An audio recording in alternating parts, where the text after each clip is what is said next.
అందరికీ నమస్కారం. IYR talks మొదలుపెట్టి ఎఫెక్టివ్గా పోస్టింగ్స్ మొదలుపెట్టి ఒక సంవత్సర కాలం అయింది. ఈ సంవత్సర కాలంలో సబ్స్క్రైబర్స్ బేసు 3,000 నుంచి 33,000 దాకా పెరిగింది. ఐవైఆర్ టాక్స్ను ఆదరిస్తున్న మీ అందరికీ నా ధన్యవాదాలు.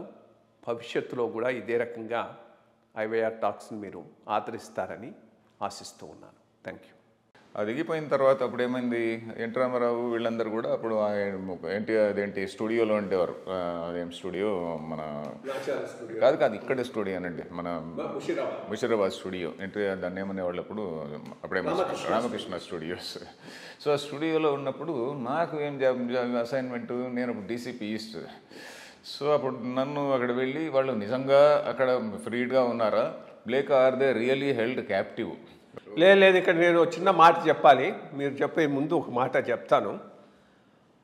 నాదెళ్ల భాస్కర్ రావు గారు అరవిందరావు గారిని ట్రాన్స్ఫర్ చేసి ఒక ప్రొమోటివ్ ఆఫీసర్ని అక్కడ కనుక వేసి ఉంటే ఎన్టీ రామారావు గారు తిరిగి పదవిలోకి వచ్చి ఉండేవాడు కాదు. నాదెళ్ల భాస్కర్ రావే కంటిన్యూ అయి ఉండేవాడు అనేటటువంటి ఒక వదంతి ఉంది. దీనికి కారణం ఏంటి అంటే, ఆ ఈస్ట్ జోన్ కదా, ఈస్ట్ జోన్ డీసీపీగా అరవిందరావు గారు తన వృత్తిని, ధర్మాన్ని రూల్ ప్రకారం నిర్వహించాడు. అది ఎన్టీ రామారావు గారికి అడ్వాంటేజ్ అయింది. చెప్పండి. ఇప్పుడు నాకు ఇచ్చిన టాస్క్ ఏంటంటే, నువ్వు వెళ్ళి అక్కడ వాళ్ళందరూ నిజంగా బలవంతంగా ఉన్నారా, లేక వాళ్ళు ఫ్రీగా ఉన్నారా అని. సో నేను లోపలికి వెళ్ళాను. మాకు మంచి ఏసీపీ ఉంటాడు ఇప్పుడు, ఫరీద్ ఉద్దీన్ అని, ఒక కొంచెం టాల్, చాలా very fit, physically fit and I still remember him. బాగా మంచి అడ్వైజ్ ఇచ్చేవాడు అతను. సో అతను నేను కలిసి వెళ్ళాము.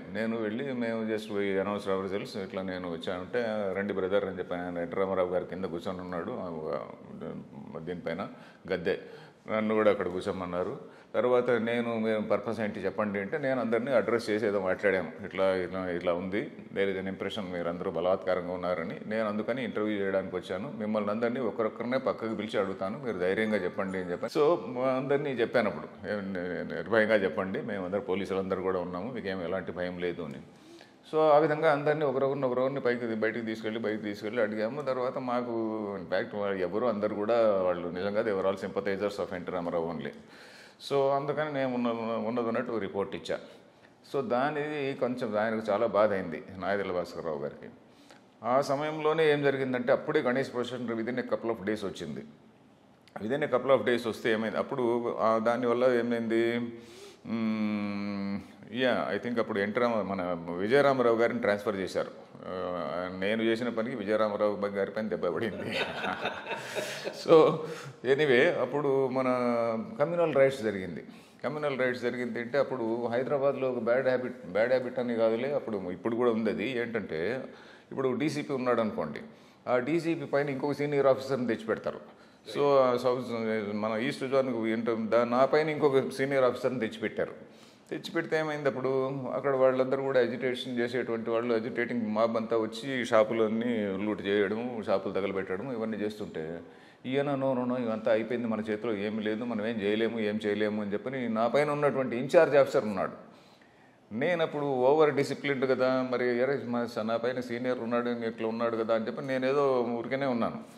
అప్పుడు మళ్ళీ మా కింద ఇంకొక ఏసీపీ అని అన్నాను చూడండి, ఫరీద్ ఉద్దీన్ అని ఏసీపీ అన్నాడు కదా, సార్ మన పని చేసుకుందాము, వీళ్ళు కదిలేట్లేరు సీనియర్ ఆఫీసర్లు అని అంటే, అప్పుడు నేనే వెళ్ళి మేము కొన్ని చోట్ల ఫైర్ ఓపెన్ చేసి అక్కడ తిలక్ రోడ్లో అక్కడెక్కడ ఫైర్ ఓపెన్ చేస్తే కొంత అది అక్కడికి కంటిన్యూ కాలేదు, ఎందుకంటే లిబర్టీ వరకు, ఓల్డ్ సిటీ నుంచి మొదలయ్యి లిబర్టీ వరకు వెళ్ళిపోయింది అదంతా. సో ఆ టైంలో నేను ఫైర్ ఓపెన్ చేయడము ఇవన్నీ కూడా నాకు కొద్దిగా డిఫెన్స్కి అడ్వాంటేజ్ వచ్చింది. ఎందుకంటే he allowed everything to burn అని చెప్పని నన్ను ఆపైన, ఇంకా డీసీపీ వెస్ట్ ఇట్లా వాళ్ళందరిపైన కూడా అప్పుడు వచ్చింది లేండి. ముఖ్యంగా నన్ను పనిష్ చేయడానికి ఒక ఆపర్చునిటీ దొరికింది. అప్పుడు there was a lot of pressure on మన ప్రభాకర్ రావు గారి పైన. నేను ఏదో ఒక రిపోర్టర్ సస్పెండ్ చేయాలి, అది దీన్ని. లక్కీలీ గ్రౌండ్లో మేము ఫైర్ ఓపెన్ చేసి ఒకరిద్దరు ఏదో చావడం ఇట్లా ఏదో జరిగింది. ఎందుకు? బికాస్ అక్కడ అకౌంటింగ్ దగ్గర వాళ్ళకి ఫర్గా రాలేదనేనా ఉండొచ్చు, అది మోటివ్. అప్పటికి ఇంకా నాదెళ్ల భాస్కర్ రావు ఉన్నారు. Okay, right. ఆయన నన్ను సరే అని చెప్పని అప్పటికి డీజీపీ వాజ్ మహేందర్ రెడ్డి గారు. Mahender Reddy was a very Nobel officer. ఆయన అరే అరవిందరావు ఇట్లా CM అంటున్నాడా, I can't help you, I can't help, నేను I have to transfer you, నిన్ను వరంగల్కి ఏమని అన్నారు అంటే